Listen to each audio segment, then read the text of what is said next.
You're listening to the FTWpodcast.com, where we talk about wrestling in all of its laughable glory. Every once in a while, some great conversations happen while recording the show that just have to be cut to meet time. So we figure it's time to give those conversations a new life. Here's what happened after the bell. All right, so basically, I Want Wrestling did a special show. For those of you guys who don't know who they are, they're basically comprised of a few former WWE writers and creatives, so they're insiders. And they had a special show on just the CM Punk shoot promo, and it was so mind-blowingly good to me that I wanted to do at least a counterpoint from our point of view, which is primarily an elevated discussion by the fans. Just a couple things I want to bring up. He had Jensen Karp, Court Bear, John Piermini, Seth Mates, and the whole thing was put together by Dave Lagana, who just did a fantastic job. But the one thing I brought up that I want to cater to you guys, just to start the topic conversation, was there were a lot of comparisons made between CM Punk's shoot promo and when Bret Hart would make his rants turning heel before he had before he went full blown heel, due to the style and ease of delivery and how it just seemed kind of just flow out of him and seemed so effortless. I mean, what do you guys think about that? Do you think? I mean, do you guys think that's an accurate comparison? I would agree with their points. I mean, when I look at when I think back to Bret Hart and his heel rants and CM Punk, you know, like Joe said, I mean, both of them, it was just so effortless for them to come out and like, yeah, I'm going to tell you what I'm really pissed off about. You know, for Bret Hart, it was like, I'm going to tell you why I'm pissed off. I'm pissed off because I got screwed over years back, you know, and it let him vent some of his frustration about that. And for CM Punk, I think it kind of did the same thing. Okay, now the point I wanted to bring up that they danced around, but they never really said. The thing with Bret Hart, if you've ever seen the Wrestling with Shadows documentary, was that Bret made it very clear that he felt most comfortable on the mic when he was being an amplification of himself, that he wasn't playing the Bret Hart, you know, character, that it was Bret Hart just kind of taking a part of him and using that to basically do his promos. And you get the comparison that CM Punk is much the same way. So I think the reason why this works so well is, like you guys have said, it wasn't CM Punk being, you know, straight edge society, or, you know, it wasn't like he was trying to do like the Undertaker or anything. It wasn't like this gimmick. It was just him going out there and just laying it all out. And it worked so well because it seems like it was an aspect of his personality and things that were really bothering him that he wanted to get out, and it just vented so perfectly. That's pretty much it, man. Yeah. Well, the other comparison they brought up was to the Nexus debut, which I have gone down repeatedly saying is probably the best thing that ever happened to wrestling until CM Punk went out there. When Nexus debuted and just silenced Raw for the past, what? It was like 15? No, it wasn't 15 It was like minutes. 15 minutes, yeah. Yeah, it was like 10, 15 minutes or so. And how jaw-dropping that was. I mean, do you guys think that's an apt comparison? Do you think this is bigger or smaller than that? To me, this is much bigger. Nexus is throwing it. I was like, wow, that's a cool storyline. Punk tearing it up was like, holy shit, they're going to cut his mic any second. Like, yeah, it almost seemed unplanned. Yeah, it was one of those things that you knew the mic was going to get cut. It was just like, when was it going to happen?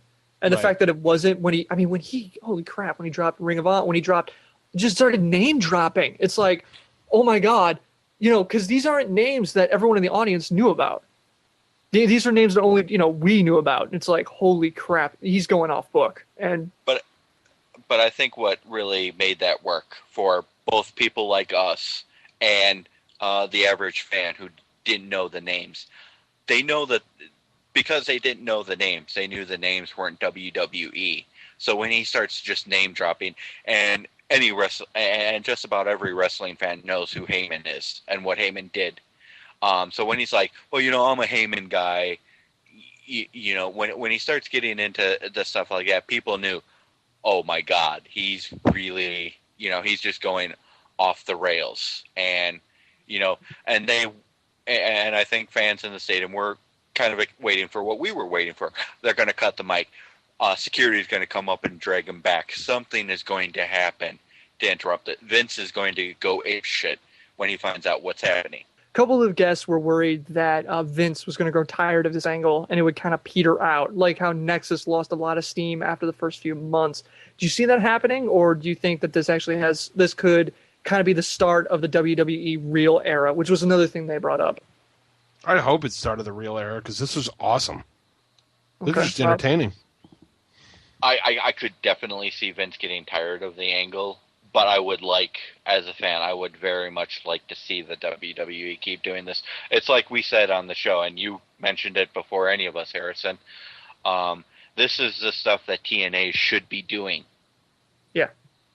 There was a lot of speculation for Money in the Bank, and it got really interesting when John Piermini said that he'd like to see CM Punk win the title. The person who wins Money in the Bank cashes it in that night to gain it back, like as a storyline thing. Maybe Vince throws him out there, which I think would be great, and then loses to Punk. So the show closes, Money in the Bank ends with Punk holding the belt, and WWE is effectively out of aces up their sleeve going into Raw. I heard that and I was floored, thinking that would be amazing just to see Vince running up to like whoever God. wins that night, anybody, just go out there, get it now after CM Punk has been devastated by Cena, and maybe he wins underhanded, that doesn't matter, but he won the belt, and then Money in the Bank thing cashes in, you see that image of CM Punk looking down at the belt and like on his knees smiling, and then it just cuts to black. Even if you That had, would be so awesome. that'd be awesome, and I would love for them to do that, especially if they, have him under contract for like the next year or so, and it's just the whole work. But I mean, even if they sent out guys, just like one guy after another, to come after him, and he ends up, knocking him out, GTSing him or something, just hit him with a chair, laying out people, and just enough, and just takes off through the crowd. Or even if they had somebody come and rip the belt away from, like they ripped the belt away from him and just leave, at that point, you're really wondering, like, who's going to be their now paper champion, because Punk's the rightful champion. What happens? You know what I mean? That's a really good point. Yeah, I mean, that there are so many epic ways you could end the pay-per-view and start a new storyline, having it happen like that, because I mean, think of what you'd be looking at. You'd be looking at Punk as the rightful champion. The Money in the Bank is no longer an option because that guy's lost, and Cena's gotten fired because of the setup we saw on Raw this past week. Right. So, I mean, Vince now has like nothing. Vince now has lost everything. Exactly. And I think WWE hit a chord. They hit a string that has been going through the internet wrestling community for years now. Everything he said, we've all been saying forever. It's been on forums, it's been all over the websites, whatever. They hit something there. I think the best way to hit it again with the same kind of force and to get the same kind of just fervor out of us is to definitely, that belt has to be on CM, or that belt has to be on Punk at the end of the show, cold close, and Cena has to be taken completely out of the picture. And I think that makes for an amazing Raw the next night. Hands down. Seth Mates brought up a really good point. Historically, starting a program off with a shoot promo doesn't really work, and it never really brings in a lot of money.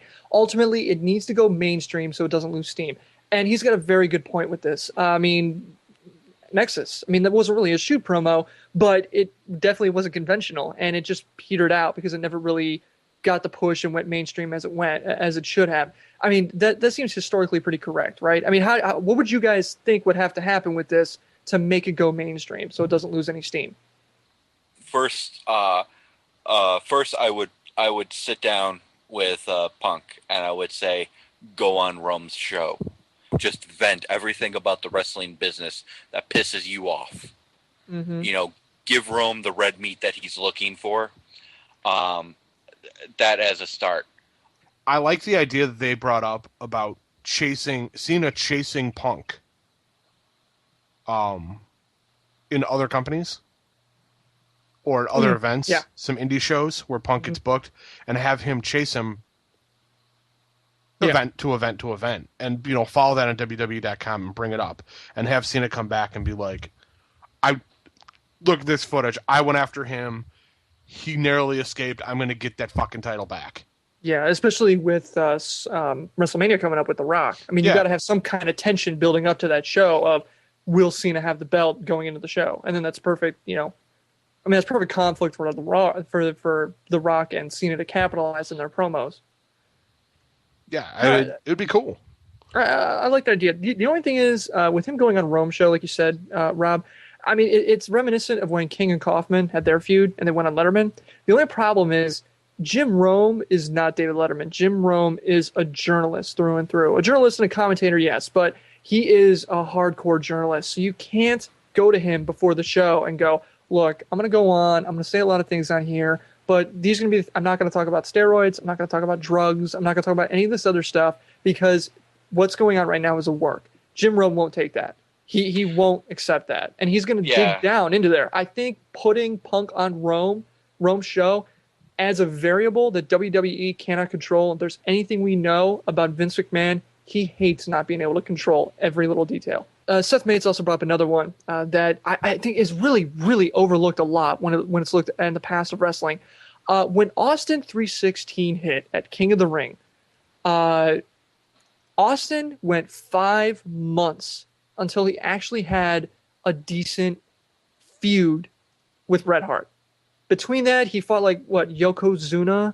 It was like crap matches for 5 months until it finally built to something. Do you think that's going to happen with Punk? That there will be this dearth between now and where it's going to lead eventually? If they could run a program like that and actually make it worth it, that'd be awesome. The problem is you'd have to almost keep Cena off TV for that long. Make this his main focus. And I think the ratings would suffer. It'd be awesome to us, but... Yeah. No, that's a really good point. The ratings would suffer. I mean, we'd be going crazy, but we're only a small segment of the WWE. 10%ers. 10%ers. Yeah, but unlike TNA, the WWE doesn't actively attack us. Exactly. That's another point I wanted to bring up. But yeah. The WWE is already kind of doing this with Punk now. He's had feuds with some big names, but he's had feuds with a lot of mid-carders mostly. This is the first kind of top-tier feud he's had in a while. So I think it'll be no problem at all for the WWE to kind of go back to that and follow the Steve Austin formula. Well, you've heard our thoughts, but now we want to hear from you. You can find us on Facebook and Twitter, and even join us live every Tuesday at 8 p.m. at theftwpodcast.com.